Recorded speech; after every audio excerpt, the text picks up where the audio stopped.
Hello again, my name is Rodney Reynolds and welcome to another video review. Today I'm looking at the Cooler Master CM Stacker case. This is quite a large case. It has aluminum on the left and right, top, front. The rest is steel, so it's a pretty heavy case, weighing in around 40 pounds empty. It does come with wheels. They don't come installed, but you can install them. I would recommend, because with everything installed, this is going to get pretty heavy, and the wheels do come in handy. Now, at the front top of the case right here are 6 USB ports, a microphone speaker jack, a firewire port. Right here is the power button, reset button, hard drive activity LED, and power LED. Now, there are 11 5¼ inch drives in this case. That's certainly a lot. And each one of these simply pop out so you can install drives. Now this one right here is for a 3½ inch. And they also include mounts inside, so you can mount a zip drive or any other 3½ inch drive in this.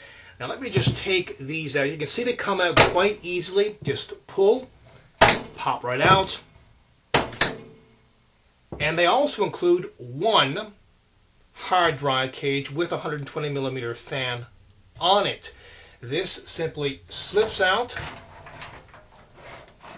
You can install what you need to on it and slip it right back in. Now they only include one of these. You can get an optional 2 more. So you could have 3 of these 120mm fans blowing air into the case. There are also other fans in this case, which I will show you a little later on. So there is excellent air circulation in this case. At the top of the case, there is one 80mm fan included. The case comes with this standard left side panel. You can get an optional side panel with a window. You can see here there's a huge area with all kinds of ventilation holes. And if I take this off, you can see as well there's a filter on the inside, and you can put an 80mm fan right here. And at the right side of the case there are a number of ventilation holes right here. This is to allow the optional Crossflow fan to suck air in and blow it across the motherboard. Now if I take this side panel off, you can see where this Crossflow fan would get installed. With this case you can install 2 power supplies, one at the top and one at the bottom if you choose. Now in most cases you'll be installing one here at the top. Whichever place you put the power supply, you can see this little metal plate, which would get removed wherever you install the power supply into, has also 2 optional areas on each one of them to install 2 optional 80mm fans, so you can have even more air circulation. Speaking of air circulation, there is an included 120mm fan right here. They also include an IO shield plate, and down right here are the 7 expansion slots. Also 4 thumb screws, 2 on each side panel, that will make removing and installing these simple. The inside of this case has been designed for maximum workspace. You can see there is plenty of room in here to work. And the motherboard tray is removable. However, it requires you to remove 15 screws to take that tray out. At the bottom right here is a huge area which has even more ventilation holes. That's good. Again, increasing the air circulation, the ventilation in the case, keeping things cool is very important. For easy card installation, they also include thumb screws on the expansion slots. Earlier I mentioned this Crossflow fan. Well, this is what it looks like. It gets installed right here on the inside of the case. They include the necessary screws for mounting it. They also include a power Y cable and this controller, which gets installed in the expansion slot.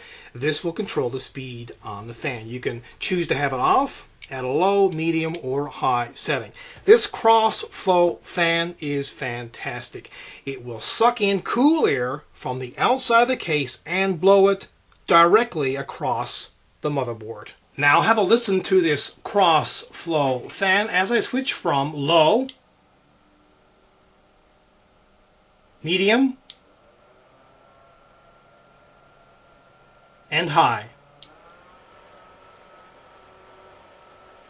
Installation of a drive in any of these drive bays is quite simple because they include these toolless design rails on either side. They simply go on either side. They're marked so you know which side they go on, also up and down, so you cannot install these incorrectly. Pop them on either side of the drive and then simply slip it into place. Now before you do this, there's a couple of tabs on the inside. You'll need to release them, push the drive in, and then pop them back in. This case has plenty of room to work, lots of places to install drives. You can install 2 power supplies. The motherboard tray is removable, and some serious air circulation throughout this case. I recommend if you get the case, you might as well go ahead and get the Crossflow fan. The overall build quality, design, and layout on this case is simply superb. It's one of the best. This is a 100% kick-ass product. Again, my name is Rodney Reynolds, and this has been another video review. Be sure to check back very soon. I will have a brand new one for you then. And also pop to my website at www.3dgameman.com. And while you're there, you can go into the forums and register. And remember, registration is completely free. Also keep in mind, you can find a lot more on this product in the forums. And as a final note, if you love watching my video reviews, please help support 3dgameman.com. Until the next time, take care.